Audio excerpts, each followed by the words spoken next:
फ्राडे का first law study कर रहे थे हम लोग। तो इससे पिछले वाले लेक्चर में आप लोगों को फ्राडे का फर्स्ट लॉ बताए थे, डिफिनीशन और डिफाइन कर दिए थे। अब उससे न्यूमेरिकल जो बनेगा तो वहां पे जेड का वैल्यू निकालना पड़ेगा, जिसको हम लोग यहाँ पे इलेक्ट्रोकेमिकल इक्विवेलेंट बोलते हैं। और जेड जो है एक प्रोपोर्शनलिटी कांस्टेंट है। तो इस लेक्चर में हम लोग जेड के बारे में जानेंगे कि जेड क्या है, जेड का वैल्यू कैसे निकालेंगे। बहुत आसान तरीके से बता देंगे आपको कि जेड का वैल्यू कैसे निकाला जाएगा।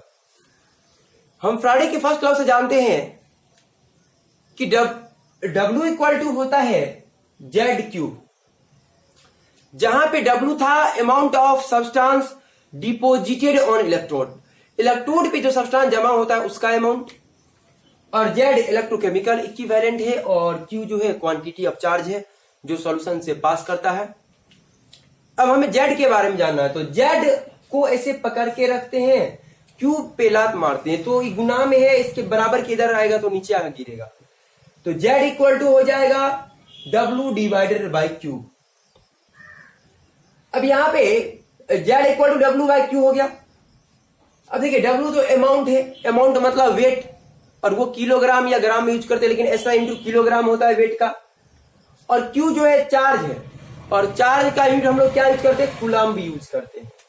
तो सबसे पहला पॉइंट जेड के लिए जो बोर्ड में या क्वेश्चन पूछता है कंपटीशन में, तो इसका यूनिट जेड का इलेक्ट्रोकेमिकल इक्विवेलेंट का यूनिट क्या होता है। तो इलेक्ट्रोकेमिकल इक्विवेलेंट का जो यूनिट होता है ऊपर किलोग्राम बटे में कूलम। तो यहां पे यूनिट ऑफ इलेक्ट्रोकेमिकल इक्विवेलेंट हो गया किलोग्राम, और कूलम नीचे में है, ऊपर जाएगा तो इनवर्स हो जाएगा किलोग्राम कूलम इनवर्स, या इसी को बोलेंगे किलोग्राम पर कूलम। तो आपको ये याद रखना है कि इलेक्ट्रोकेमिकल इक्विवेलेंट का जो यूनिट होता है वो होता है किलोग्राम पर कूलम, किलोग्राम कूलम इनवर्स। ये इलेक्ट्रोकेमिकल इक्विवेलेंट का यूनिट हो गया। अब आगे चलते हैं, इसको डिफाइन करते हैं कि इलेक्ट्रोकेमिकल इक्विवेलेंट होता क्या है। तो देखिए, अगर चार्ज 1 कूलम हो जाए, चार्ज अगर 1 कूलम हो जाए, मतलब Q बराबर 1 कूलम हो जाए, तो यहां पे Z बराबर W बटे 1, मतलब Z बराबर W हो जाएगा, क्योंकि Q की जगह पे तो 1 रखेंगे। Then Z equal to W, Z हो गया इलेक्ट्रोकेमिकल इक्विवेलेंट, जिसको हम लोग अभी डिफाइन कर रहे हैं, और Q जो है अमाउंट ऑफ सब्सटेंस है, सब्सटेंस का वो अमाउंट है, मात्रा है, द्रव्यमान है जो इलेक्ट्रोड पे जमा होता है। तो यहां पे Z जो है W के बराबर हो गया, मतलब electrochemical equivalent amount of substance के बराबर हो गया, लेकिन तब जब 1 कूलम चार्ज रहे। मतलब एक्चुअल में इलेक्ट्रोकेमिकल इक्विवेलेंट जो है अमाउंट ऑफ सब्सटेंस होता है डिपोजिटेड ऑन इलेक्ट्रोड, जब 1 कूलम चार्ज का सॉल्यूशन से पास करवाएंगे, 1 कूलम चार्ज सॉल्यूशन से पास करवाएंगे, तो जितना अमाउंट सब्सटेंस जमा होगा इलेक्ट्रोड पे वही हो जाएगा इलेक्ट्रोकेमिकल इक्विवेलेंट। हम यहाँ पे डिफिनेशन लिख दिए, वेरी इंपॉर्टेंट कंप्यूटर बोर्ड के लिए, कि we know that, we can say that, हम कह सकते हैं electrochemical equivalent is, electrochemical equivalent है अमाउंट ऑफ सब्सटेंस, सब्सटेंस का amount deposited by 1 coulomb charge, 1 coulomb charge के द्वारा इलेक्ट्रोड पे जितना अमाउंट जमा होगा उसी को हम लोग इलेक्ट्रोकेमिकल इक्विवेलेंट बोलेंगे। तो एक्चुअल में इलेक्ट्रोकेमिकल इक्विवेलेंट जो होता है अमाउंट ऑफ सब्सटेंस होता है, अमाउंट ऑफ आयन होता है जो इलेक्ट्रोड पे डिपोजिट होता है, इलेक्ट्रोड पे जमा होता है, लेकिन ओनली और ओनली 1 कूलम चार्ज के द्वारा। 1 कूलम चार्ज को जब आप इलेक्ट्रोलाइटिक सॉल्यूशन से पास करवाएंगे, तब जो इलेक्ट्रोड पे, एनोड और कैथोड पे जो सब्सटेंस जमा होगा उसी को हम लोग इलेक्ट्रोकेमिकल इक्विवेलेंट बोलेंगे। और ये डिफिनेशन बोर्ड में पूछा जा सकता है, क्योंकि बोर्ड में पूछता है इलेक्ट्रोकेमिकल इक्विवेलेंट। तो ये तो डिफाइन किए, 2 पॉइंट जाने। फर्स्टली हम लोग यूनिट जाने इलेक्ट्रोकेमिकल इक्विवेलेंट का। तो इलेक्ट्रोकेमिकल इक्विवेलेंट का जो यूनिट होता है वो होता है किलोग्राम कूलम इनवर्स। कैसे, वो यहाँ पे हम बता दिया आपको। और दूसरी बात, इलेक्ट्रोकेमिकल इक्विवेलेंट जो होता है वो एक्चुअल में अमाउंट होता है सब्सटेंस का जो इलेक्ट्रोड पे जमा होगा, लेकिन तब जमा होगा जब उससे आप 1 कूलम चार्ज पास करवाते हैं। तो ये था इलेक्ट्रोकेमिकल इक्विवेलेंट का डिफिनेशन। अब इलेक्ट्रोकेमिकल इक्विवेलेंट को निकालेंगे कैसे, तो हम सिंपली बता रहे हैं, जब आपको इलेक्ट्रोकेमिकल इक्विवेलेंट कैलकुलेट करना हो तो आप क्या करेंगे, जिस आयन का, किसी आयन का इलेक्ट्रोकेमिकल इक्विवेलेंट कैलकुलेट किया जाता है जेड। जैसे मान लीजिए कि कॉपर सल्फेट का सॉल्यूशन, उसे करंट पास करवा रहे हैं हम, तो वहां पे इलेक्ट्रोड पे कॉपर आयन डिपोजिट होगा। तो जो कॉपर आयन डिपोजिट होगा उसका इलेक्ट्रोकेमिकल इक्विवेलेंट कैसे कैलकुलेट करेंगे? तो इलेक्ट्रोकेमिकल इक्विवेलेंट कैलकुलेट करने के लिए हम क्या करेंगे, तो उस आयन के इक्विवेलेंट वेट को 1 फैराडे से डिवाइड कर देंगे।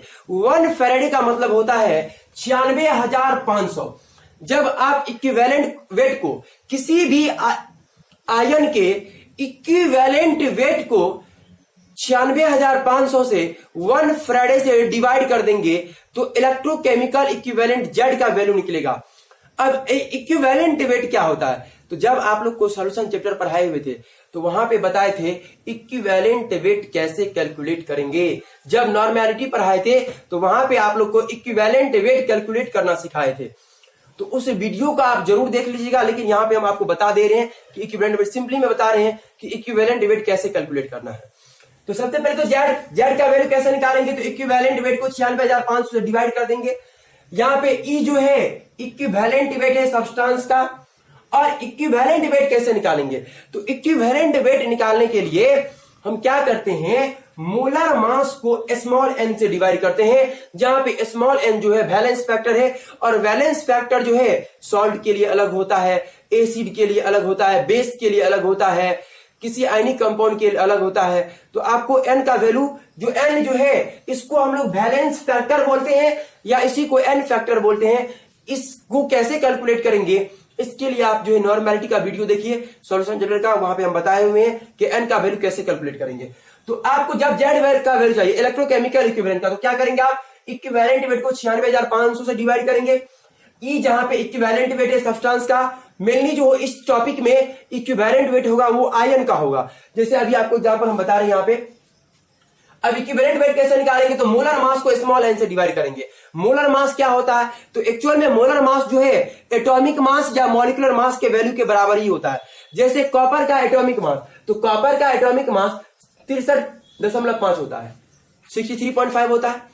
तो आप यहां पे एटॉमिक मास 63.5 लिख सकते हैं, और साथ ही साथ मोलर मास जो कॉपर आयन का होगा उसको भी 63.5 लिख सकते हैं, क्योंकि मोलर मास और एटॉमिक मास के न्यूमेरिकल वैल्यू में कोई डिफरेंस नहीं होता है, लेकिन डिफरेंस तो बहुत का होता है, लेकिन न्यूमेरिकल वैल्यू में डिफरेंस नहीं होता है।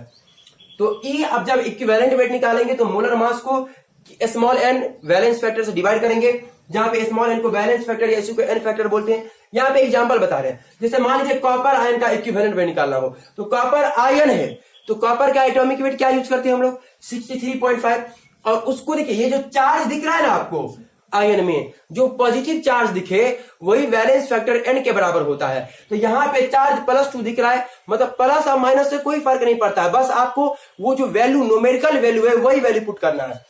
तो यहाँ पे 2 पुट करना है, तो इक्विवेलेंट वेट जो कॉपर आयन का होगा वो 63.5 डिवाइडेड बाय 2 होगा। यहाँ पे 2 प्लस चार्ज है, 2 से डिवाइड किए मतलब 31.75 आ गया इक्विवेलेंट वेट।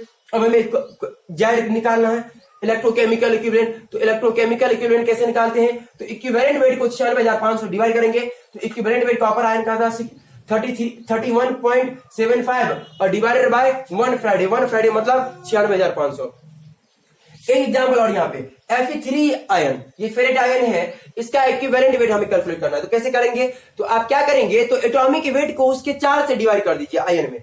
तो यहाँ पे चार्ज +3 है, प्लस लिखने का जरूरत नहीं है, 3 से डिवाइड किए 18.67 आ गया ये इक्विवेलेंट वेट। अब हमें इलेक्ट्रोकेमिकल इक्विवेलेंट निकालना है, तो कैसे निकालेंगे, तो इलेक्ट्रोकेमिकल इक्विवेलेंट निकालने के लिए हम क्या करेंगे, तो इक्विवेलेंट वेट को 1 फैराडे से डिवाइड करेंगे, जहां पे 1 फैराडे का वैल्यू आपको पता है, कल के क्लास में बताए थे कि 1 मोल इलेक्ट्रॉन पे जितना चार्ज होगा उसी को हम लोग 1 फैराडे बोलते हैं। मतलब 1 मोल इलेक्ट्रॉन पे जो चार्ज होता है वो होता है 96,500।